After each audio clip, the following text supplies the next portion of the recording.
Hello, everybody. My name's Alan, and it's that time once again to hunt one another for sport in the sewers beneath New York. Oh, wait, no. That's Thursday. This is Tuesday's video. It's time to Let's Talk Metal. Sorry, got my calendar a little scrambled there. Anyway, today is a pretty cool day because something has occurred that does not happen very often. I've actually gotten to cross a vinyl item off of my want list. And that, yeah, it doesn't happen very often anymore. My want list doesn't have a ton of stuff on it, but most of what is on it is pretty obscure or very high dollar stuff. Some things that admittedly I will probably never get a chance to own an original of. But I did recently find a copy of something from my want list online, and it has arrived and checked out pretty well. So thought I would show it off and talk about it a little bit. It's an odd one, and I think it'll make kind of an interesting example of a few points, about looking for weird, obscure underground metal records. So what I got was this. It's a 7-inch single by a band called Nightwatch. I've heard this one before, so yeah, I knew what I was getting. If you were finding this out in the wild, though, you might not really know what to expect. Is this a super rare high dollar single that you should gladly pay 50 or $100 for because you can sell it for 5 times that, flipping it on eBay or Discogs? Is it a total piece of junk that Alan just likes for some weird reason? Yeah, his brother-in-law was in the band and it has special, sentimental value or something. How do you tell those kind of things apart? I had seen this single a couple of times over the past few years for sale, but I never bought it. The asking price was usually, like around $100 or so. And I was just immediately was like, no, pass. Not buying that. Not buying that. Not paying for it. Not going to happen. Why did I pass all those times I wanted it? Was $100 way too much?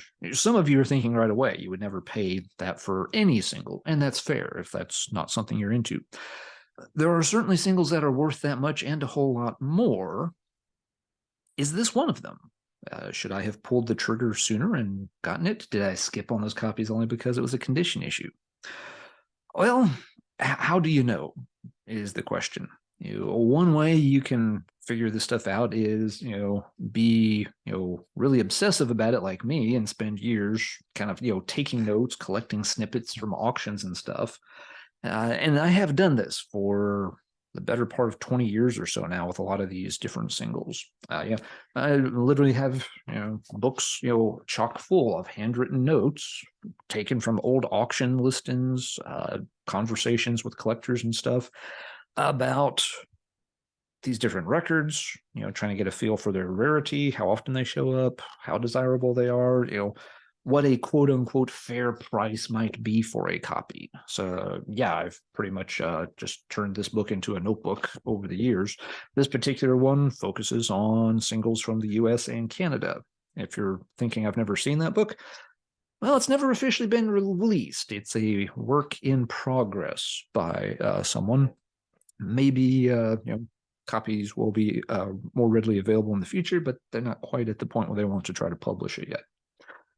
So yeah, I kind of knew what to expect with Nightwatch, but what if it's a single I'm not familiar with and I find it out in the wild, or I see it listed and there's no sound clips to listen to? Do you bite on it or not? Well, let's walk through this one and see what we can find out about it. The first thing, of course, you want to do is pretty obvious. You'd like to hear at least a little bit of the record. So you're hoping, fingers crossed, that you can hop onto YouTube and find the songs. For some genres, this works better than others. A lot of new wave of British heavy metal stuff is definitely on YouTube at this point. If you come across something like, this Limelight single, and you're thinking, never got around to checking out Limelight. Were they one of the good new wave of British heavy metal ones or one of the lame ones? It's on YouTube. You'll find it, no doubt. It gets trickier with other scenes. The US metal scene in particular for singles, a lot of it's still kind of uncharted territory. It's one thing that makes it very interesting to collect and explore, but it's also frustrating. It's very hit or miss whether you're going to find clips of, a rare indie US metal single from the 80s on YouTube, or whether you're just going to come up with nothing. You can look around on other sites too, of course, and try to get info. Let's assume YouTube has nothing for you, or something else that will happen. Sometimes you can't access YouTube. Your phone battery has died. You left it in the car. Your wife and child took it with them across the street to go catch Pokemon in the park while daddy looks through the record shop for 45 minutes again. And you're standing there like a schmuck, really wishing you could find out what this thing in your hand sounds like, but you don't have access to Wi-Fi or your phone or something else. You've got to look for some other clues then, and there are things that can maybe point you in the right direction or not. Yeah, in this case, the single has a picture sleeve, and it's a pretty metal-ish looking sleeve. If you're flipping through a box of singles and you're interested in heavy music, this sleeve should make you stop and look at it. Pretty cool monochrome design, kind of, some kind of sorcerer, wizard dude there. The name Nightwatch could definitely be a heavy metal-ish band. So you're thinking, okay, it's a possibility. If it's super cheap, the picture sleeve might get you to buy it on it. Same for, other things. You see something like this giant worm cracking out of the ground or ice. Yeah, if it's cheap, buy it. That's worth taking a chance on. Not every record always has the picture sleeve with it. This one, is this a good single? Is this a bad single? Is it rare? What the heck is it? It's just a yellow label that says Toxin. That could be metal, that could be punk, could be none of the above. Yeah, hard to say. So you may have to look around, for a little bit of other info.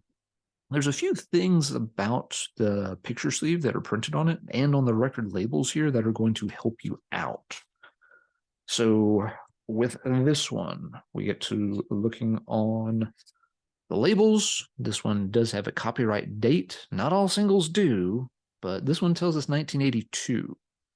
All right, 82 for a new wave of British heavy metal would be very, very good. And that's kind of, prime, you're riding high on a crest of popularity. The scene's doing great. 82 for a US metal single is very early. You don't have a ton of raging metal releases in the US in 1982. You've got stuff like, Virgin Steel 2, the Man-O-War's Battle Hymns, records I like, don't get me wrong, but there's a cap on how heavy bands were in the United States in 1982. You hadn't really seen a big explosion of a lot of things yet. We were sort of still, waiting for the big Iron Maiden tours and, for Priest to come back around for Screaming for Vengeance and inspire thousands of kids to go start up sound-alike bands. So 82 is, it's only can be so heavy. You're pre-thrash, you're way pre-death. If this sounds something like maybe The Rods or early Riot, that's about as heavy as you can hope for. And that's the next question is, where did it come from? You're hoping you can find something on the picture sleeve to help you out. Most of the time, if there's a picture sleeve, the band will have put some kind of contact info on it. And for this one, yep, there's a New York address here. There's New York mentioned in a couple of other places. So it's like, okay, it's definitely a US single. Band's most likely from New York, or maybe they're from Jersey or something, but they're in that part of the world. And it's from 82. So we're getting some hints about what to expect. We can't expect this to be a thrash release. We can't expect it to be an all-out US early power metal assault. But again, that means there's still good stuff it could be. Other things to help us out here. We've got song titles. I Need Your Love and Hold On. Now here's where the flags start going up a little bit. Neither of those really sounds like a crushing headbanging kind of song title. Those concern you a little bit. Going back to the Striker single, this one has song titles like Striker and Finish You Off. Those are kind of, boosting your confidence that maybe you've got a bona fide metal gem in your hand. This Toxin single's got Lights Out and Lust at First Sight, and sight is spelled wrong. So again, it's clicking all the buttons. It's got interesting song titles that could be heavy. They couldn't misspell Toxin, but they did misspell their song title, so they get at least half a point for their true 80s metal street cred. But yeah, I Need Your Love and Hold On. Those song titles don't scream heaviness. They could still be good songs. They could still be heavy songs, but iffy. Definitely iffy. You'd like to have a band picture, but we have no band picture included this time, so we can't get a sense for what the band looks like. Band photos, of course, can be extremely misleading. We've all seen, pictures of bands that look pretty nondescript, and hey, they belt it out. We've also seen plenty of bands that look very heavy and have the cool, action poses, and then the music absolutely sucks. What can we learn by looking at the lineup, though? This one has something very unusual about it. The lineup for I Need You Love has, the other way around. Hold On has lead vocals done by Jerry. The lead vocals, though, for I Need You Love are done by Gina. So this is a band with two folks handling vocal duties, one of whom is female. Right. For a lot of these early 80s metal bands, or I should say just early 80s metal / rock bands, when they have two vocalists, one male and one female, they tend to trade back and forth on the songs a lot. And a lot of those bands in general tend to stick more towards the hard rock end of the heaviness spectrum. And again, this is a general guideline. These are all general guidelines. Again, I already said the band photo thing can be very misleading. The picture sleeve can be misleading. The song titles can be misleading. The lineup can be misleading.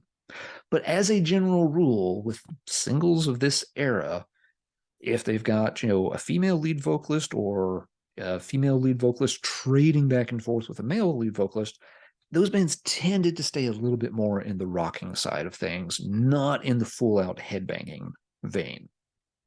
Exceptions exist.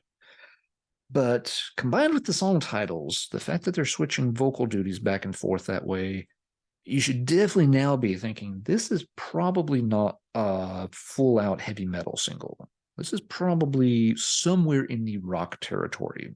Now, that could be AOR, hard rock, a soft rock, somewhere more in that vein is what you're starting to suspect. And very promising picture sleeve, cool band name, interesting artifact. But if you saw this at a record show or, going through records at a Goodwill store, flea market, anything like that, if you look at it closely and you put those clues together, you would probably want to come to the conclusion that this is not going to be exceptionally heavy. And so then you can make an informed decision about what to do for it. And the other big question, of course, is what should you pay for it? Just the fact that it's not going to be, the second coming of Metallica doesn't mean that you shouldn't buy it. Doesn't mean that it'll be bad. What does it mean in terms of price? Well, once again, if you try looking these things up online, you can try to get some price points, but especially for US metal singles, there just aren't often very many points of data. For example, if we look on Discogs, I'm looking at it right now in the background on the screen, there's 2 copies in the sold history. One copy sold for about $40 and the other copy sold for almost $100. The copy for $40 did not have the picture sleeve with it. That, of course, is a big, hit on the price. So for a copy with a nice picture sleeve like this one, do we believe the $93 price tag is reasonable or maybe not? You can look on other sites too. There's PopPsych and other similar sites that archive a lot of these older auctions online, eBay in particular. Those sites can also be really misleading, though. A lot of times those sites only archive things that get above a certain price point. So they might not archive this $40 sale from Discogs at all, but they would probably archive the $93 sale. That can definitely make things look artificially high in terms of the price. Let's say we've had 10 copies of that Toxin single I've been waving around. And let's say that 9 times out of 10, it sold for $20, but one time it sold for like $150. Somebody's grandmother wanted to buy it because, I remember when Tommy was in that band Toxin. I don't know if a lot of grandmas buy records on eBay. We'll assume it does for this example. PopPsych might only archive that single $150 sale. So when you type it into something like PopPsych, it looks very rare. Oh my gosh, there's only one copy on PopPsych and it sold for $150. This must be extremely expensive. Actually, it's not. If you had access to the full auction history over the years, you would know that it was turning up from time to time and selling much, much cheaper. So those sites, yeah, you have to really be careful how you use them. They tend to overestimate and make people think records are worth more than they really are. With Night Watch, again, is there anything else that can help us about this? Sometimes with different genres, other things, can at least give you a sense. This does have a picture sleeve. That's going to make it, more desirable and probably a little more expensive than singles that were never issued with a picture sleeve. The Toxin single, as far as anybody knows, this thing never came in a picture sleeve. This is all you get. Those are not going to be as desirable for a lot of folks. You can also try to look at things like, what record label it's on. This can be really helpful if you know your labels. When it comes to new wave of British heavy metal, when you find something on the Guardian label, you buy it. Odds are it's pretty good, and even if it's not that good or you don't like it, it's almost certainly collectible. Guardian records are relatively hard to find, and they're held in high esteem. People usually pay a premium for those. Some of them are insanely expensive. Not all of them, but some. Another example from new wave of British heavy metal, the LEJ label, this one. These records are very hard to find. Most of them are extremely collectible, and some of them sell for crazy amounts of money. If you're in the wild and you find something on LEJ, if the price is reasonable, buy it. You take a chance on it. Neat records, on the other hand, could be real hit or miss. Some stuff on Neat is very expensive. Other stuff on Neat is really, really common and doesn't sell for much at all. So the label, you're a little more up in the air. This works good for new wave of British heavy metal. In US metal, it's much harder with singles. There are some labels that you can look for. I've picked up several records over the years on this label called Fraternity. It seemed to have operated out of the Midwest. Most of the bands, when I find out a little info about them, they seem to be in the Midwestern part of the country.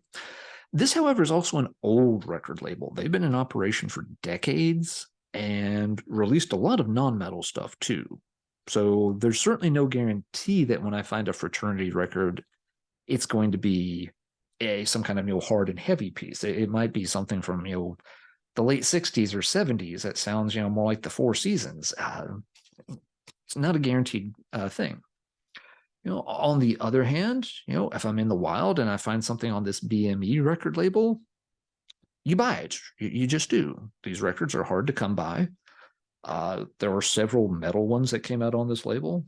There are non-metal ones on here too. Again, there's some that are more, country and acoustic stuff, just different things that aren't going to interest the average headbanger. But these records are very rare. If you just find it in a box and it's cheap, buy it, take a chance on it. The label alone will make it worth the risk. Night Watch doesn't help with that particular case. It seems to be more or less, just an independent release kind of thing. Maybe there's a small label backing it. It wasn't one I recognized, so it wouldn't help at all. So again, you just kind of have to piece it all together. In my mind, with a record like this, it's very early 80s. They're, trading off male and female lead vocals on the tracks. The song titles don't look that heavy. I'm definitely expecting a AOR to hard rock, somewhere in that vein in terms of the music. And based on experience, I know those records do not command a high price. Those singles don't go for a ton. There just doesn't seem to be much of a collectibles market for those. And as such, prices should not be very high on them. You have to have some other mitigating factor. Again, exceptions exist, but there's going to have to be something special about it to make it into like a really high dollar thing. For example, the first Dokken single. That will sell for a lot of money because it's Dokken. He obviously went on to big things. Mick Mars was in a band before Motley Crue, and they made a single. By all accounts, musically, it's not that great, But the fact that it was Mick Mars pre-Motley Crue, that drives the price up on it. So those kind of singles, yes, they'll command a premium. Nobody on Nightwatch went on to do much of anything else. They released one other single a year later in 1983. It also has a black and white picture sleeve. It's not as cool looking as this one, but that seems to be about it for the band. So yeah, when you get into this hard rock, more mainstream sounding stuff a little bit, you don't want to pay a lot for those singles. You really don't. There's just not a lot of demand and thus not a lot of price. That's why the past couple of times when I saw this record for like the $100 price point, like this $98 copy I'm looking at on Discogs, I was just immediately like, no way. I've heard the record. I like the record. But that's not a good price to pay for the record. I am not made of money. I'm not, Richie Rich or anything. I'm not going to, throw $100 at a record just because I like the two songs. Heck no, not even close. So I passed on it and passed on it again. When this copy turned up recently, though, it was $25. It's like, $25 plus a few for shipping is going to be, like 28, $29. That price I'm absolutely fine paying. Some of you are still probably thinking you paid $29 for a basically hard rock single. That will sound a little insane to some folks. That's okay. If it's not your thing, I get it. To me, paying $45 for a brand new vinyl edition of an Iron Maiden record seems insane. They make, unknown thousands of copies of that thing. And you want, $49.99 plus sales tax? No, that to me is out of bounds. But yeah, under $30 for a 40-year-old single that's going to be, reasonably good, has a chance. I'll take a chance on that under most conditions. So what does this one actually sound like? Well, I will play a clip of it so that you can judge for yourself. This isn't going to be to most people's tastes. Just spoiler alert. The assessment based on the clues is correct. This is not a real heavy one, but let's check out a little bit of Nightwatch, Hold On from 1982.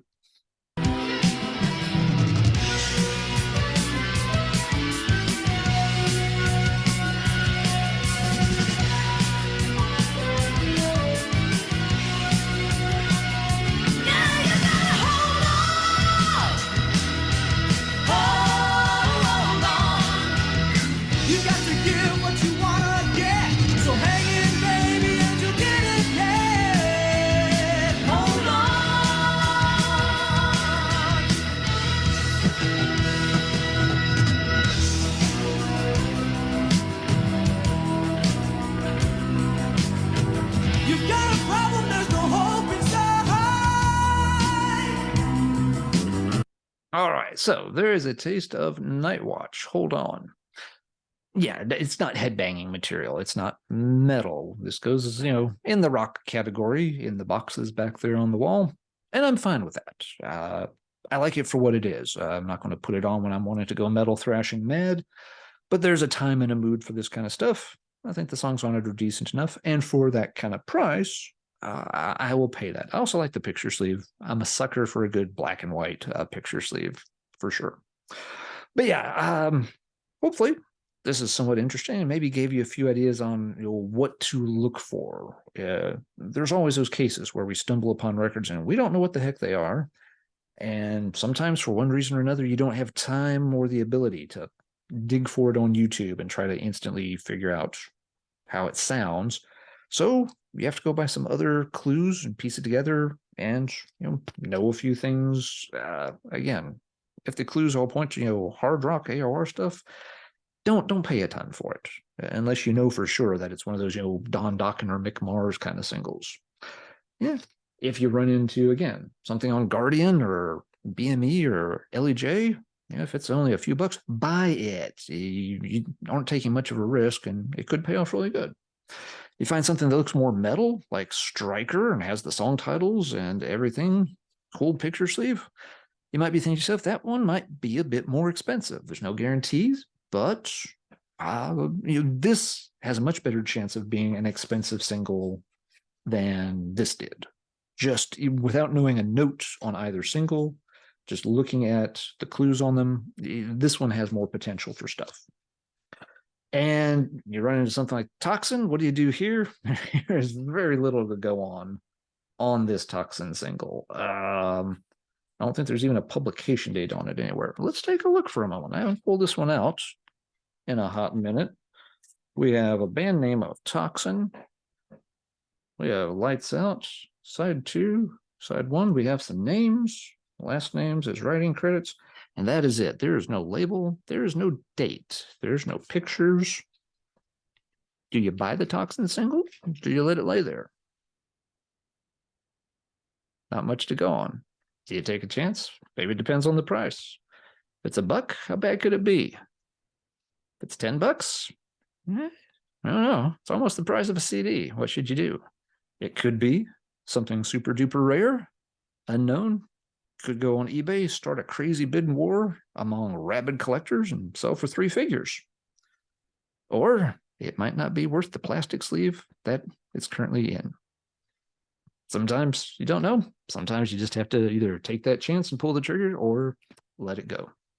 All right, that is enough for this edition. So now let's talk metal. In the comments down below, if you're out in the wild, you find an unknown record, you don't know what it sounds like, or you can't immediately find out what it sounds like, what are your clues? What are you going on? Gut instinct? Anything else that you look for that I haven't mentioned here? Do you tend to always take a chance, make that blind buy and hope for the best? Are you very risk averse and you just figure, nah, I'm not spending my hard-earned money on something unless I've got, a really good hunch that it's going to be a solid metal album that I'm going to like? Leave a comment down below. Let me know what you think, how you would handle these situations.